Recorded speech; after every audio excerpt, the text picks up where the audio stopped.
Adolf Hitler is one of the most well known and reviled figures in history. He was the subject of countless books, documentaries, and TV shows. When he committed suicide in 1945, Hitler was wearing the Iron Cross First Class Medal earned for his service in World War I.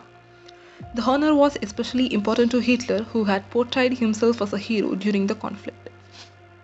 In 1924, while in prison for high treason, Hitler began writing what would later be considered one of the world's most dangerous books, the Mein Kampf, which was initially published in 2 volumes. Hitler chronicled his life and presented his racist ideology. He claimed to have become a fanatical anti-Semite while living in Vienna. Although it initially had only limited success, Mein Kampf's popularity grew as did that of Hitler and the Nazis. In 1939, more than 5 million copies had been sold. After Hitler's death, the work was banned in Germany and other countries, and the German state of Bavaria, which held the copyright, refused to grant publishing rights. However, some foreign publishers continued to print the work, and in 2016, it entered the public domain after the copyright expired. Hitler was appointed Chancellor of Germany in January 1933.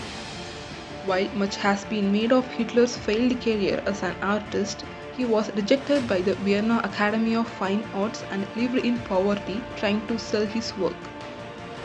Perhaps spurred by his earlier poverty, Hitler seemed determined to amass a personal fortune. Much of his money came from predictable sources, siphoning off government money and accepting donations from corporations.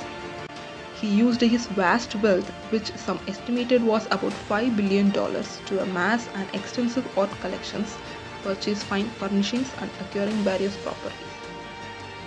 After the war, his estate was given to Bavaria. In 1939, a Swedish legislator nominated Hitler for the Nobel Peace Prize. Although he intended it as a joke, few found it amusing. Instead, it created an uproar and the nomination was quickly withdrawn. On April 30, 1945, with the war lost and the Soviet troops advancing, Hitler committed suicide in his underground bunker in Berlin, shooting himself. Eva Braun, whom he had recently married, also took her own life. According to Hitler's wishes, their bodies were burnt and then buried. Soviets initially claimed that they were unable to confirm that Hitler was dead and later spread rumors that he was alive and being protected by the West. According to later reports, however, the Soviets recovered his burnt remains, which were identified through dental records. The body was secretly buried before being exhumed and cremated, the ashes being scattered in 1970, though a piece of skull bearing a single gunshot wound and not found until 1946 was kept. Such news failed to stem the doubts, however, and they only increased in 2009 when researchers determined that the skull fragment actually belonged to a woman.